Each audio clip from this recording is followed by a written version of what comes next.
"We're not arguing, honey," said Kiki, and bent her body at the hips. She tipped her head forward and released her hair from its flame-colored head wrap. She wore it in 2 thick ropes of plait that reached to her backside, like a ram's unwound horns. Without looking up, she evened out each side of the material, and then threw her head back once more, spun the material twice round, and retied it in exactly the same manner, but tighter. Everything lifted an inch, and with this new authoritative face, she leant on the table and turned to her children. "Okay, show's over. Zur, there might be a few dollars in the pot by the cacti. Give it to Levi. If not, just lend him some and I'll pay you back later. I'm a little short this month. Okay, go forth and learn. Anything at all." A few minutes later, with the door closed behind her children, Kiki turned to her husband with a thesis for a face, of which only Howard could know every line in reference. Just for the hell of it, Howard smiled. In return, he received nothing at all. Howard stopped smiling. If it was going to be a fight, no fool would bet on him. Kiki, whom Howard had once, 28 years ago, thrown over his shoulder like a light roll of carpet to be laid down and laid upon, in their first house for the first time, was nowadays a solid 250 pounds, and looked 20 years his junior. Her skin had that famous ethnic advantage of not wrinkling much. But in Kiki's case, the weight gain had stretched it even more impressively. At 52, her face was still a girl's face.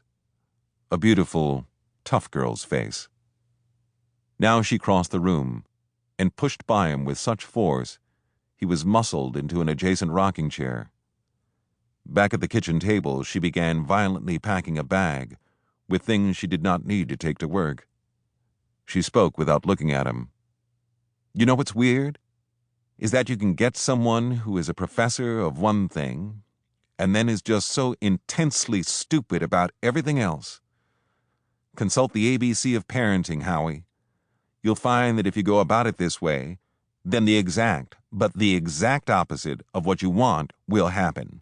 The exact opposite." "But the exact opposite of what I want," considered Howard, rocking in his chair, "is what always fucking happens."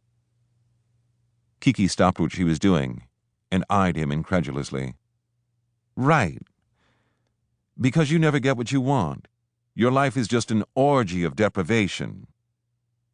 This nodded at the recent trouble. It was an offer to kick open a door in the mansion of their marriage, leading on to an antechamber of misery. The offer was declined.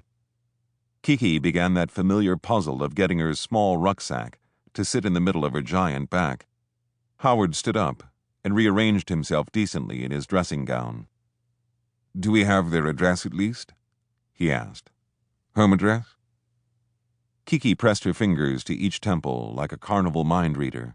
She spoke slowly, and though the pose was sarcastic, her eyes were wet. "I want to understand what it is you think we've done to you. Your family. What is it we've done? Have we deprived you of something?" Howard sighed and looked away. "I'm giving a paper in Cambridge on Tuesday, anyway. I might as well fly to London a day earlier, if only to—" Kiki slapped the table. "Oh, God! This isn't 1910. Jerome can marry who the hell he wants to marry. Or are we going to start making up visiting cards and asking him to meet only the daughters of academics that you happen to—" "Might the address be in the green moleskin?"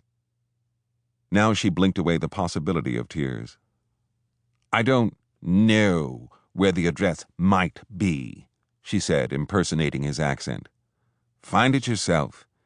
Maybe it's hidden underneath the crap in that damn hovel of yours." "Thanks so much," said Howard, and began his return journey up the stairs to his study.